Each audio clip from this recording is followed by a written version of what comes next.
Tuhan Yesus bawa, ya Tuhan Yesus bersama dengan malaikatnya, dibawanya kita ke rumah Bapa di surga. Pesta pernikahan di sana bukan hanya di akhir pekan kayak biasanya di tempat kita, hanya setengah hari. Itu 7 tahun pesta pernikahan itu. Nah, yang tertinggal dikejar-kejar oleh antikristus, nggak mau juga menyembah patungnya, tapi nggak mati-mati karena waktu itu maut udah diangkat. Nggak bisa lagi ada kekuatan karena Roh Kudus kan ada sama kita nih, sama orang percaya. Roh Kudus itu bersama dengan kita terangkat dari bumi, jadi bumi kosong Roh Kudus, jadi nggak ada kekuatan mereka untuk melawan pengejaran dari antikristus itu. Ada yang selamat? Hampir, nyaris tidak ada. Mungkin 1 dari 1.000.000 yang bisa mempertahankan imannya dengan kekuatan sendiri. Karena maut, dalam kitab Wahyu dikatakan maut, kematian nggak bisa berlaku lagi atas dia. Jadi dipotong lehernya, lari-lari kemana sembunyi dia leher dalam keadaan terpotong setengah. Mau? Main-main lah kalau mau. Nggak enak lah Pak Pendeta kalau nggak aku tonton itu. Bagus, berarti kau tertinggal. Kalau saudara menyaksikan itu nanti dan mendengar berita di TV, seluruh dunia dikabarkan ada ratusan juta orang hilang tiba-tiba secara misterius. Pakaian mereka tertinggal di tempat di mana mereka hilang. Saudara masih nonton itu, masih nonton berita itu, sadarilah bahwa engkau tertinggal. Mau nonton itu? Pilihan ada di tangan saudara. Saya hanya menyampaikan. Jadi kalau orang Kristen main-main, dengar firman main-main, ibadah main-main, ya kan? Pulang ke rumah main-main, ya kan? Sampai di rumah, di sini dengar firman, ya kan? Dengar perkataan Tuhan, di sana keluar kata-kata sama suami. Memang kau keras kepala kau. Aku kan tidak ada tadi. Kau kemana aja kau? Kau baru pulang kau nabuk lagi ucap kamu juga terjadi perang dunia ketiga di rumahmu. Itu main-main juga namanya, nggak ada perubahan. Cakapnya masih kasar, bahasanya sia-sia. Itu nggak ada perubahan, nggak ada buah. Tapi yang paling, salah satu yang paling membuat orang tidak terangkat karena sudah menerima farmasi itu. Karena tanda itu permanen. Ada kesaksian orang yang sudah menerima itu mati, lalu dikubur sekian bulan. Ada orang yang kemudian penasaran, dia masih ada nggak sih tanda itu di dalam tubuh orang itu? Dibawa alat itu, cek ada tanda itu. Berarti tanda itu permanen. Kemarin ada seorang hamba Tuhan diundang kepada sebuah acara mengokal holi. Jadi ketika mau diokal holinya ini, kuburannya ini, petinya ini, terbuka tanah itu, berkeluaran busa-busa dari mayatnya itu karena angin masuk. Jadi mengembang, masih mau diangkat, mengembang putihnya itu.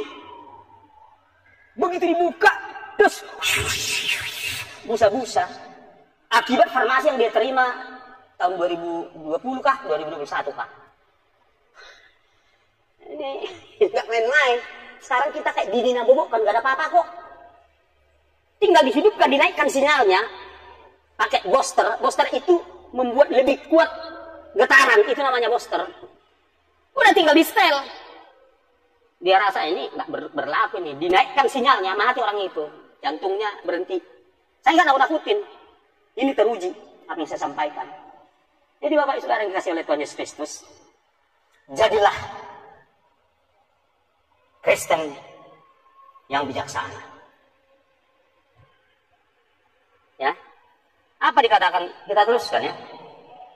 Ayat 5 sudah.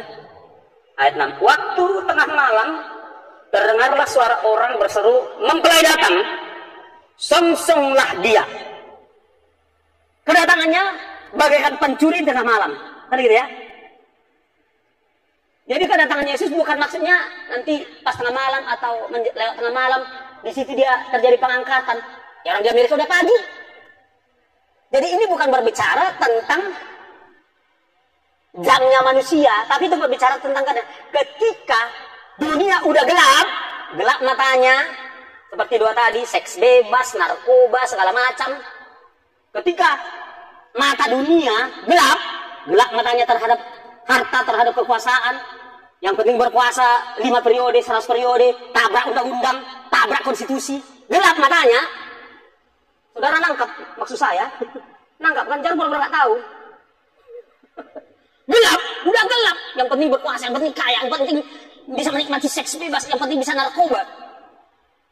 Gelap dunia ini, saat seperti itulah Tuhan datang. Itu maksudnya. Salam? Masih mau dengar? Seperti itu terjadi pengangkatan itu. Tengah malam. Puncak-puncaknya kegelapan dunia ini. Saya mau kasih tahu juga, ya, terutama kepada hamba-hamba Tuhan di sini. Adapun tujuan, salah satu tujuan dari apa yang terjadi tahun 2020-2021 itu adalah mengurangi penduduk dunia. Pertama, mereka ciptakanlah pandemi itu, kan? Mereka ciptakan, ya kan? Mereka sebut, ya kan? COVID, betul? Kan itu namanya kan? COVID, betul?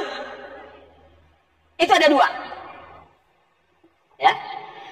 Ada virusnya, tapi ada juga unsur teknisnya. Jadi gini, C itu adalah certificate, tolong ikuti saya, certificate of vaccinated identity.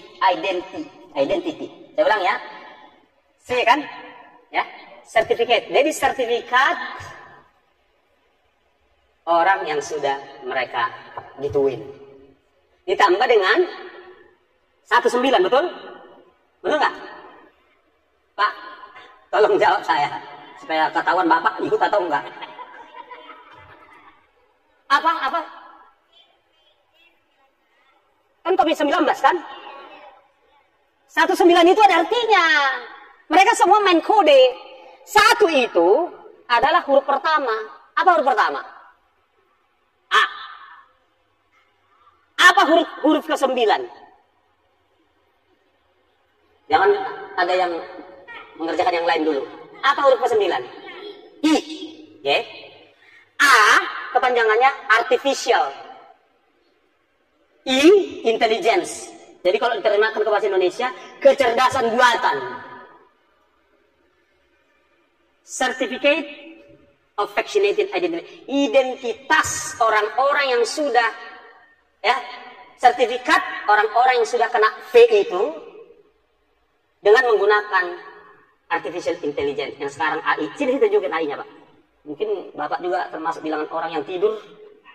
Maaf ya, saya harus gini biar agak ada shock terapi. Supaya kita mulai sadar. Oke. Oh, baik. Di sini ada. AI-nya di sini. Gak apa-apa, nggak usah kita rekam pun gak apa-apa. Supaya jelas, jadi kita nggak omon-omon. Ini by data, by